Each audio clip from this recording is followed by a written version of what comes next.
फिर काली उनके आगे शत्रुओं को शूल के प्रहार से विदीर्ण करने लगी और खटवांग से उनका कचूमर निकालती हुई रणभूमि में विचरने लगी।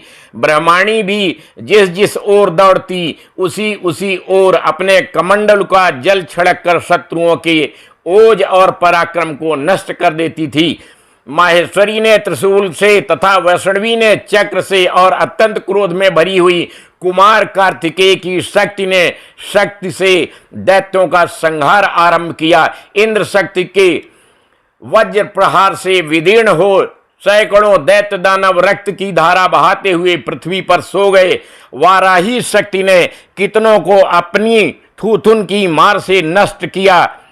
दाढ़ों के अग्रभाग से कितनों की छाती छेद डाली और कितने ही दैत्य उसके चक्र की चोट से विदीर्ण होकर गिर पड़े।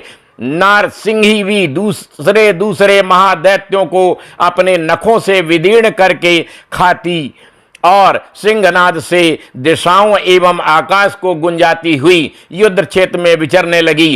कितने ही असुर शिवदूती के प्रचंड अट्टहास से अत्यंत भयभीत हो पृथ्वी पर गिर पड़े और गिरने पर उन्हें शिवदूती ने उस समय अपना ग्रास बना लिया।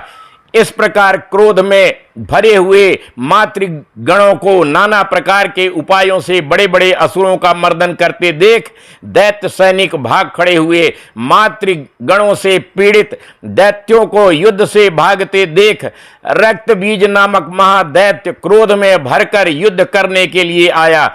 उसके शरीर से जब रक्त की बूंद पृथ्वी पर गिरती तब उसी के समान शक्तिशाली एक दूसरा महादैत्य पृथ्वी पर पैदा हो जाता। महासुर रक्त बीज हाथ में गदा लेकर इंद्र शक्ति के साथ युद्ध करने लगा। तब ऐन्द्री ने अपने वज्र से रक्त बीज को मारा।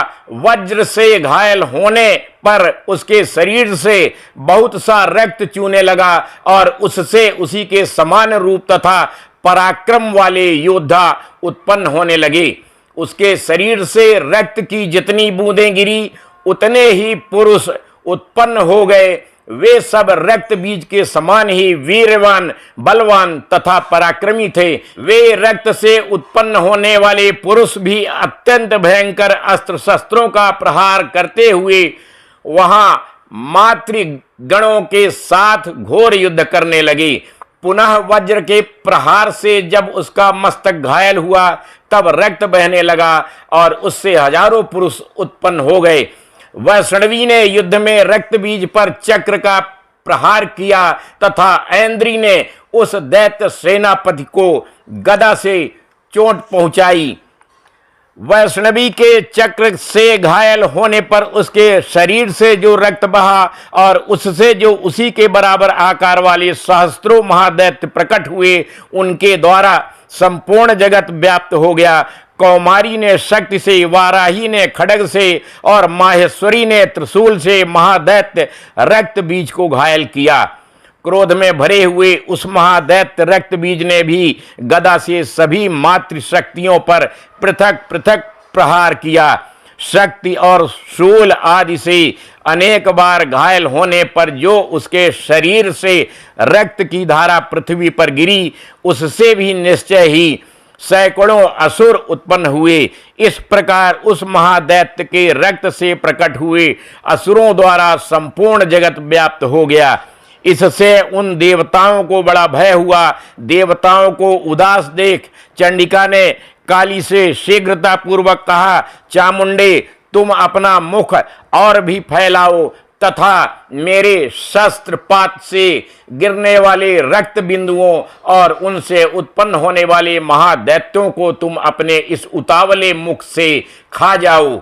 इस प्रकार रक्त से उत्पन्न होने वाले महादैत्यों का भक्षण करती हुई तुम रण में विचरती रहो। ऐसा करने से उस दैत्य का सारा रक्त क्षीण हो जाने पर वह स्वयं भी नष्ट हो जाएगा। उन भयंकर दैत्यों को जब तुम खा जाओगी तब दूसरे नए दैत्य उत्पन्न नहीं हो सकेंगे। काली से यो कहकर चंडिका देवी ने शूल से रक्त बीज को मारा और काली ने अपने मुख में उसका रक्त ले लिया। तब उसने वहां चंडिका पर गदा से प्रहार किया, किंतु उस गदापात ने देवी को तनिक भी वेदना नहीं पहुंचाई। रक्त बीज के घायल शरीर से बहुत सा रक्त गिरा, किंतु ज्यों ही वह गिरा त्यों ही चामुंडा ने उसे अपने मुख में ले लिया।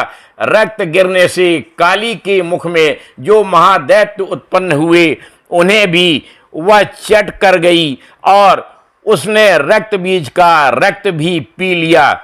तदनंतर देवी ने रक्त बीज को, जिसका रक्त चामुंडा ने पी लिया था, वज्र, बाण, खड्ग तथा रिष्ट आदि से मार डाला।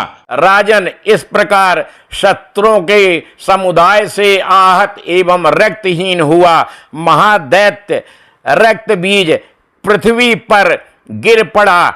नरेश्वर, इससे देवताओं को अनुपम हर्ष की प्राप्ति हुई और मातृगण उन असुरों के रक्तपान के मद से उद्धत सा होकर नृत्य करने लगा। इस प्रकार श्री मार्कंडेय पुराण में सावर्णिक मनवंतर की कथा के अंतर्गत देवी महात्म्य में रक्त बीज वध नामक 8वां अध्याय पूरा हुआ।